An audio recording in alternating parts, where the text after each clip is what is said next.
তো এখানে বিএনপির শীর্ষ নেতৃবৃন্দ যারা আছেন তাদেরকে গণ অধিকার পরিষদের নেতৃবৃন্দ কতটা সম্মানের চোখে দেখে সেটা কিন্তু এই মঞ্চের চেহারার দিকে চাইলেই বোঝা যায়। কাজেই শুধু বিএনপির নেতৃবৃন্দ নয়, আজকে তারা এখানে প্রোগ্রামে এসেছেন এবং এখানে সোহান ভাই সহ অনেকে, শিপ্লু ভাই সহ অনেকে। রাজনীতি তো আগেও আমি বিএনপি ছিলাম সেইটা না, কিন্তু এই এলাকার মানুষ হিসেবে তাদের সাথে একটা নিয়মিত যোগাযোগ ছিল। সবসময় আন্দোলন সংগ্রাম কঠিন সময়ে ফোন করে কুশল বিনিময় করা, খোঁজ খবর নেওয়া, একদম মুসলমান প্রতিবেশীর খোঁজ খবর নেওয়া, তো এই বৃহত্তর প্রতিবেশী হিসাব করলে এই উপজেলা, এই আসন, এই জনপদের মানুষ আমরা একে অপরের এক প্রকার প্রতিবেশী। খোঁজ খবর নিয়েছেন যে ভাই ঢাকায় কি অবস্থা, দেশের কি অবস্থা, তোমাদের কি অবস্থা। একটা আন্তরিক সম্পর্ক, এমনকি মামুন ভাইয়ের সাথেও সম্পর্ক ছিল, এখনো আছে। সেদিন দেখেছেন না আপনার ডিসি অফিসে দেখা হয়েছে, আন্তরিকভাবে আমরা কথা বলেছি, কোলাকুলি করেছি। তো কারো কাছ থেকে একটা কথা শুনেছিলাম, আমাদের এই অঞ্চলে বলে কিনা আমি জানি না, কোথাও কোথাও বলে যে রাজায় রাজায় যুদ্ধ হয়, নল খাগড়ার প্রাণ যায়। রাজায় রাজায় মানে যুদ্ধ করে কৌশলী, কিন্তু মাঠে তো রাজায় বন্দুক নিয়ে নামে না, অস্ত্র শস্ত্র নিয়ে নামে না, নামে সৈন্যরা। আর ওই যুদ্ধ করতে গিয়ে ক্ষতিগ্রস্ত সাধারণ মানুষ। তো এই কথাটা এই কারণে বললাম যে এখানে বিএনপির সিনিয়র নেতৃবৃন্দ যারা অফিসিয়ালি একটা পার্টির মহাসচিব, এবং মহাসচিব তো চেয়ারম্যানের নির্দেশিত হয়েই ডিক্লারেশন দিয়েছেন যে পটুয়াখালী 3 আসনে বলেছেন যে আমাদের সমর্থিত প্রার্থী গণ অধিকার পরিষদের নুরুল হক রূপ ট্র্যাক মার্কার প্রার্থী।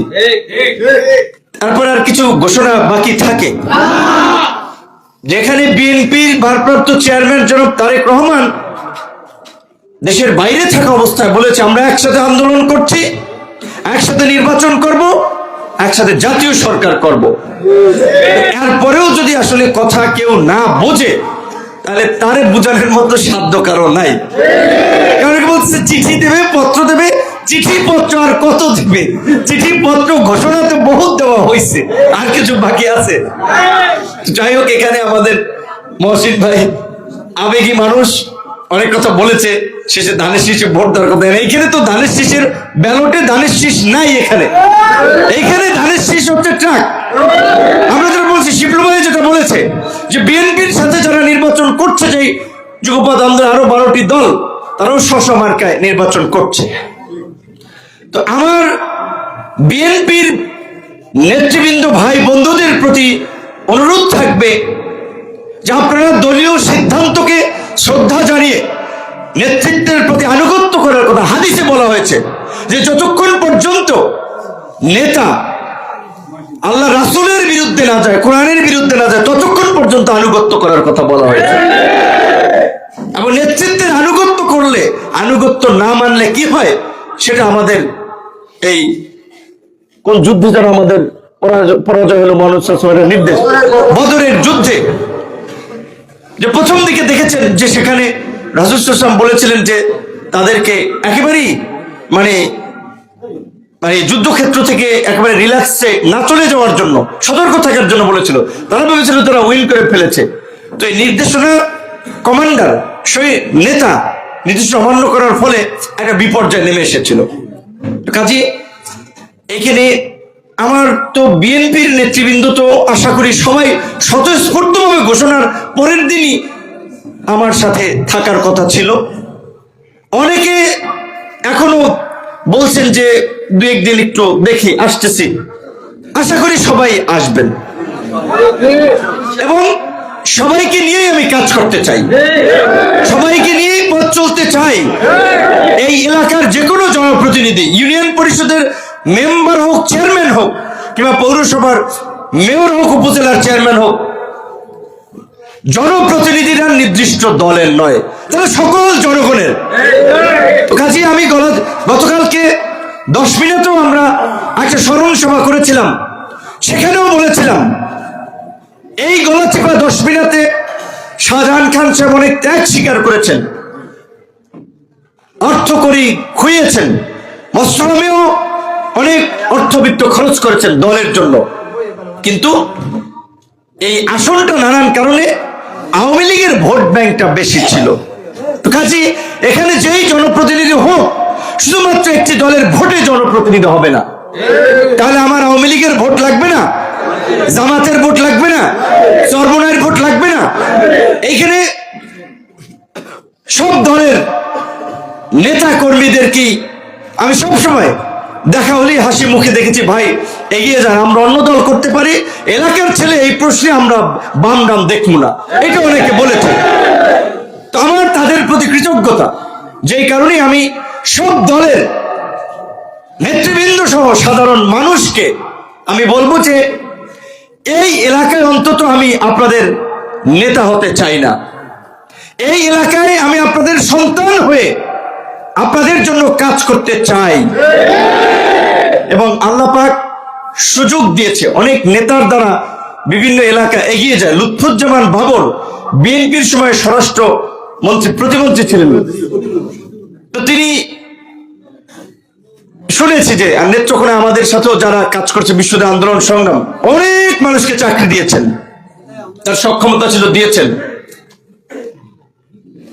কিংবা এরকম বিভিন্ন এলাকার জাতীয় নেতৃবৃন্দ আওয়ামী লীগের সময়ও এই এলাকায় যে স্থানীয় সরকারের সচিব ছিলেন জনাব মালিক সাহেব, হোক আওয়ামী লীগের লোক, ভালো করলে তো ভালোটা বলতে হবে। এই পটুয়াখালীর উন্নয়নে ওনার অনেক অবদান আছে। সরকারের সবচেয়ে ভারী মিনিস্ট্রি, সবচেয়ে বাজেট হয় এই স্থানীয় সরকার মন্ত্রণালয়ে 40 থেকে 45,000 কোটি টাকার বাজেট হয়, আর অন্যান্য মন্ত্রণালয়ে 10, 15, 20 এরকম বাজেট হয়। আজকে যে পটুয়াখালীর ওই যে পায়রা বিদ্যুৎ কেন্দ্র, এই পায়রা পোর্ট, 2টা বিদ্যুৎ কেন্দ্র, এক্সপোর্ট প্রসেসিং জোন, অর্থনৈতিক জোন, এগুলো এমনি এমনি হয় নাই, কিছু মানুষকে তদবির করতে হয়েছে, লেগে থাকতে হয়েছে। আওয়ামী লীগের লোকেরা এগুলো করছে, এটা অস্বীকার করার উপায় নেই। আমি সে সময় বিএনপিও ক্ষমতায় ছিল না, আমার বিরোধী দলের নেতা হিসেবে সেই সময় কিচ্ছু করার ছিল না। তো এই মালিক সাহেব সচিব থাকায় অনেক কাজ হয়েছে, অনেকে তাকে ব্যবহার করে কাজগুলো করাতে পারছে। সুতরাং আমার কথা 10 মিনিটেও যেটা বলেছি, আপনাদের যদি মনে হয় আমার নিজের প্রতি কনফিডেন্স আছে, আল্লাহর প্রতি আস্থা এবং বিশ্বাস আছে, যেহেতু আল্লাহ পাক ওই চরাঞ্চল থেকে উঠিয়ে 28 বছর পরে ঢাকা বিশ্ববিদ্যালয়ের ভিপি নির্বাচিত করিয়েছেন আল্লাহর কুদরতের মাধ্যমে, আমার কপালে যা লেখা আছে আমার ভাগ্যে তাই হবে। সমস্ত মানুষ আপনারা যদি সবাই মিলেও চেষ্টা করেন যে ভিপি নূরকে আমরা এমপি বানাবো, আল্লাহ যদি না চায় দুনিয়ার কোনো শক্তি পারবে না, আর আল্লাহ যদি চায় তাহলে এই কোন দুনিয়ার মানুষ ঠেকাইতে সেটা পারবে না। কাজে আমি আপনাদের কাছে দোয়া চাই, আমি আপনাদের কাছে খাস করে দোয়া চাই। দোয়ায় মানুষের ভাগ্যের পরিবর্তন হয়, দোয়ায় মানুষের আয়ু বাড়ে। খালেদা জিয়ার এই যে মুমূর্ষু অবস্থায় জেলখানা থেকে দীর্ঘদিন হসপিটালে ছিলেন, এবং এই 5ই আগস্টের পরের অন্তত অনেকের জন্য তৃপ্তি, বা বিএনপির নেতাকর্মীদের জন্য একটা তৃপ্তি যে এই পট পরিবর্তন এবং তার যে সম্মান, এইটা তিনি দেখে যেতে পেরেছেন। দল মত নির্বিশেষে সব মানুষ দোয়া করেছে, হসপিটালে ছুটে গিয়েছে, এমনকি মৃত্যুর পরেও যে তাকে যে রাজকীয় সম্মানের মধ্যে দিয়ে বিদায় দিয়েছেন। মিজানুর রহমান আজহারী সাহেব বোধহয় নাদারকে বলেছিল যে দুনিয়াতেই যার জন্য এত রাজকীয় আয়োজন, নিশ্চয়ই আল্লাহ পাক। তো আমরা তার জন্য দোয়া করি, আল্লাহ পাক তাকে বেহেশত নসিব করুক, এবং তার ভালো গুণাবলী, তার ভালো কাজগুলোতে আমরা অনুপ্রাণিত হয়ে যেন আমরা এগিয়ে যেতে পারি। তার সরকারের বেশ কিছু ভালো উনি কাজ করেছেন।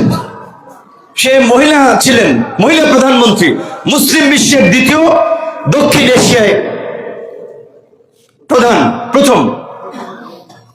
এই দেশের ইসলামপন্থী আলেম ওলামারা তার সাথে রাজনীতি করেছেন, কারণ তারা মনে করেছেন যে ইসলামিক মূল্যবোধের বা ইসলামিক ক্ষেত্রে খালেদা জিয়া নমনীয়, তার একটা সহানুভূতি, সমর্থন এই দিকে আছে। আলেম ওলামারা তার সাথে জোট করেছেন। সেই মামুনুল হক সাহেবের পিতা থেকে শুরু করে, আপনার হাফিজ হুজুর থেকে শুরু করে দেশের বরেণ্য আলেম ওলামারা কিন্তু তার সাথে রাজনীতি করেছেন। তা আমাদের সৌভাগ্য হয়েছে, সুযোগ হয়েছে, নাহলে আমাদের জন্য আফসোস হতো যে এইরকমের একটা মানুষ যাকে দেশনেত্রী আপসী নেত্রী তার কর্মকাণ্ডের কারণে উপাধি দিয়েছে, আমাদের রাজনৈতিক উদীয়মান সময়ে আন্দোলন করলাম, সংগ্রাম করলাম, তার সান্নিধ্য পেলাম না, কষ্ট লাগতো তো না। আলহামদুলিল্লাহ বেশ কয়েকবার দেখা হয়েছে এবং 3টে শব্দ তিনি হসপিটালে বলেছিলেন 5ই আগস্টের প্রথম জেল থেকে মুক্ত হয়ে। আমি আমার সাধারণ সম্পাদক রাশেদ খান আমরা গিয়েছিলাম, মনের মধ্যে গেঁথে রয়েছে। এবং আমরাও আমাদের জুনিয়র নেতা কর্মীদেরকে এই নির্দেশনাই দেব যে তিনি বলছিলেন যে রাজনীতি করতে হলে সততার সাথে রাজনীতি করো, সৎভাবে রাজনীতি করো, দেশপ্রেম রাখো, দেশের স্বার্থ বিকিয়ে রাজনীতি করো না। এবং সেই সময়ে যেহেতু বাংলাদেশের একটা অগোছালো পরিস্থিতিতে ডক্টর ইউনূস হাল ধরেছিল, বলছে ডক্টর ইউনূস ভালো মানুষ, তার সাথে থাকো, তাকে সহযোগিতা করো। 3টে কথা বলেছিলেন, দুটো ভবিষ্যতের জন্য, নৈতিক চরিত্র গঠনের জন্য, একটি চলমান পরিস্থিতিকে মিনিমাইজ করার জন্য। একজন রাষ্ট্রনায়ক, একটি দলের প্রধান, একটা জাতীয় নেতা, এটাই তার কাছ থেকে অন্যরা আশা করে। তো আমি সেটাই বলছি যে আমি আমার, যদি বলেন যে আমার এটা বলতে হয় এই কারণে যে এখন সোশ্যাল মিডিয়ার যুগ, ফেসবুকে অনেক কথা বলে, লেখে যে আমার এই বার্ষিক এই নির্বাচন পরবর্তী বাংলাদেশের জাতীয় ঐক্যের প্রতীক ছিলেন দেশনেত্রী বেগম খালেদা জিয়ার। আজকের এই শোক সভা দোয়া মাহফিলে ইতিমধ্যেই বক্তব্য রেখেছেন গলাচিপা উপজেলা বিএনপির সাবেক সাধারণ সম্পাদক জনাব সোহরাব হোসেন মিয়া, বক্তব্য রেখেছেন পটুয়াখালী জেলা যুব দলের ভারপ্রাপ্ত সাধারণ সম্পাদক, এই গলাচিপা 10 মিনার বিএনপিকে প্রতিষ্ঠা করার জন্য যিনি আমৃত্যু সংগ্রাম করে গেছেন, শহীদ শাহজাহান খান সাহেবের সুযোগ্য পুত্র জনাব শিপলু খান, বক্তব্য রেখেছেন আন্দোলন সংগ্রামের ত্যাগী ছাত্রনেতা ঢাকা বিশ্ববিদ্যালয়ের মেধাবী ছাত্র ইখতিয়ার কবির ভাই, বক্তব্য রেখেছেন গলাচিপা পৌর বিএনপির সাধারণ সম্পাদক রফিক খান, বক্তব্য রেখেছেন গলাচিপা উপজেলা বিএনপির সাংগঠনিক সম্পাদক, সাবেক সাংগঠনিক সম্পাদক নেসার নারী, বক্তব্য রেখেছেন উপজেলা বিএনপির যুগ্ম সাধারণ সম্পাদক আশরাফ ভাই, বক্তব্য রেখেছেন উপজেলা বিএনপির নেতা আব্দুস সোবহান ভাই, বক্তব্য রেখেছেন গণ অধিকার পরিষদের এই ইউনিয়নের সদস্য সচিব এমদাদ হোসেন, আর উপস্থিত আছেন অনেকেই। বক্তব্য কয়েক ঘন্টা রাখা যেত। আমাদের এপিপি গণ অধিকার পরিষদের নেতা মামুন ভাই আছেন, আমাদের উপজেলার সদস্য সচিব জাকির হোসেন মুন্সি আছেন, এবং এই আমখোলার কৃতি সন্তান দুঃসময়ে যারা আমার পাশে থেকে সংগঠন প্রতিষ্ঠা করার ক্ষেত্রে অগ্রণী ভূমিকা পালন করেছেন, শ্রমিক অধিকার পরিষদের সাধারণ সম্পাদক নাজমুল, ছাত্র অধিকার পরিষদের সাধারণ সম্পাদক তাওহিদ ইমরান, যুব অধিকার পরিষদের আহ্বায়ক রাসেল পেদা, এবং আজকের এই প্রোগ্রাম